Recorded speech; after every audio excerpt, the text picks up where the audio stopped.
You're very welcome back to Unstable TV. So we have another suggestion coming in from our Indian Reactions playlist. Now this is Indian Details again that you guys sent us over. But before we get into that, if this is your first time on the channel, do not forget to like, subscribe, comment, share. If you like us checking out Indian news like this, hit that bell so you don't miss it. And if you're back with us again, thanks. So what are we checking out today on Unstable TV, Danielle? So today, James, as we do a lot of Indian videos and we do a lot of Islam and Muslim reaction videos, a few people sent us over this. It only just came out. Israel's reaction to Indian Muslims. Will this destroy the India and Israel friendship? Ooh, what have we missed? We blink and something else happens in the world. So let's learn this together. Let's go. Israel versus Hamas. Around the world, people are choosing who they want to support, and officially, India has made it quite clear where it stands. But many are still asking questions. How about Indian Muslims, or what is going on in India's Aligarh Muslim University? So are these Aligarh Muslim University students supporting Palestine? And how are Israelis reacting to all this? Exactly. Are Israelis angry? And can it impact India-Israel relations? Well, to start with, listen to what the ambassador of Israel to India is saying here. The support, the world support started by Prime Minister Modi, who tweeted a very supportive tweet. But I was approached by ministers, by business people, by civil servants, by ordinary Indians. Just people wrote to us. You see the social media. We are really bombarded with love and support. Amazing. It's not something we take for granted. And now see this, how an Israeli diplomat is comparing this attack to the 26/11 attack in Mumbai by Pakistani terrorists. Now, it cannot be denied that there are Muslims in India who support Palestine, and many are quite honest and vocal about it. Yep. Take a look at these scenes from Aligarh. But on numerous occasions, Israel has chosen to ignore the behavior of Muslims in India who oppose or dislike Israel. It seems quite clear that Israel doesn't want the Indian Muslim factor to affect its ties with India. But there are several aspects to it that are important to understand. Aspect 1.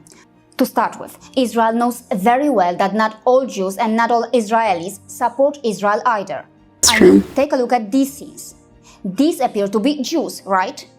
See what they are doing here. Openly protesting against Israel, supporting Palestine, insulting Israel's flag. Yes, there are Jews who are openly quite hostile against Israel and its policies. On X, there are even pages where you can see similar content being posted. We have seen them actually. Yeah. The second aspect, not all Israelis love India and not all Israelis support India either. Remember this man? Remember what he said about the Kashmir files? He is Israeli. The third aspect is that many Hindus and non-Hindus in India openly and vocally support Israel. Israel reacts quite positively to that. Take a look at this. And this. And this over here. And see what was posted here.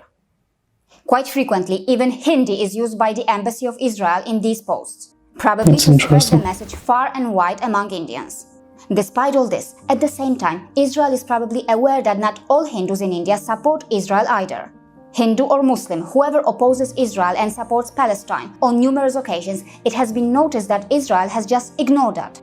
It is just a normal diplomatic approach. And finally, the global aspect. Israel knows very well that even in the Western world, there are places where it gets little or no support. For example, have you heard of Ireland's support for Palestine? Don't bring us into this. Here, the Irish Parliament passed a motion condemning the de facto annexation of Palestinian land by the Israeli authorities. As reported here, in September 2018, when Northern Ireland and Israel played a friendly football match, this Free Palestine message was displayed on a hill outside the stadium in Belfast. Even the game of football has seen its impact. Yes, perhaps the world is more complex than it seems. For example, Rishi Sunak, the Prime Minister of the UK, comes forward to say this, supporting Israel openly, right? But then take a look at this. The UK Parliament's official website, right? Written questions, answers and statements. Take a look at this answer. Our position is well known and has not changed. In line with international law and the relevant UN Security Council resolutions, we do not recognize Israel's sovereignty over the territories occupied by Israel since June 1967. The annexation of territory by force is prohibited under the international law. The UK has also reiterated our position at the UN Security Council. And then let us not forget that India and Iran have strong and friendly relations in many areas, even though Israel and Iran are considered arch enemies. In this interview, the ambassador of Israel to India even mentioned Iran's involvement in this attack on Israel. And if that is not enough, see this. Back in 2018, Prime Minister Modi conferred with the Grand Collar of the State of Palestine. In Palestine, the Grand Collar is the highest order given to foreign dignitaries. So yes, from the big picture perspective, India knows very well what it is doing.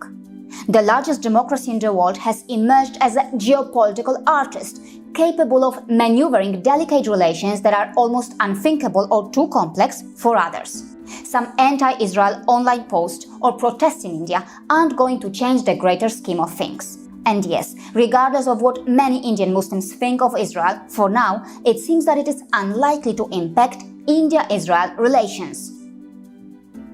See you again. So first off, very big shout out to the original content creator. Do make sure you check her out, give her a like, subscribing, sharing, all that good YouTube stuff. And a big shout out to you guys for sending us over to let us know what's going on. Just before we talk about anything, Ireland is neutral. Ireland's government shouldn't be involved in anything, since the Irish government can't even look after their own people. So you're hearing the hair from the horse's mouth. The Irish government can't look after their own, so they needn't be speaking on anything else that's going on.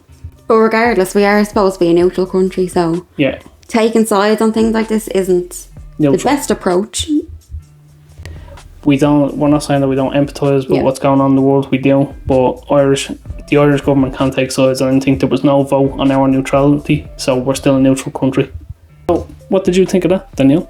So first off, we have been keeping up to date as much as we can really on the conflict that is going on with Israel and Palestine, especially over the last few days.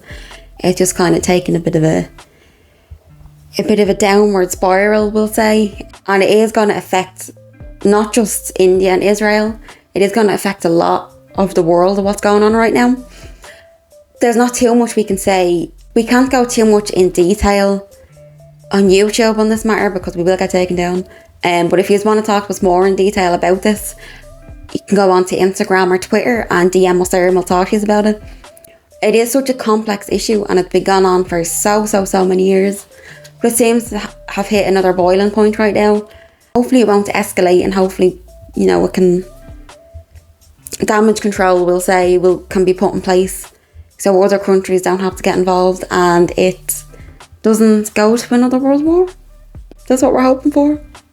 So, yeah. What do you think, James? Of course, we're hoping and praying for the safety of all the innocent civilians that are caught in the crossfire in this, and a lot of the innocent people that do feel the full blunt of this, because it's easy for the government to sit there in suits and talk about what's going on. They're well protected and armoured up in vehicles and are able to hide behind armies and officers, whereas it's always the people that suffer. So hopefully they get out of this safely and there's some type of peaceful resolution and some type of, as Danielle was saying, damage control. We'd love to talk more about, we don't want to get taken down. If you want to comment how you guys feel, let us know in the comments down below. And like Danielle said, if you want to reach out on Instagram or Twitter, DM us there, please do. Absolutely. So that's been our 2 cents and we'll chop ourselves out of this.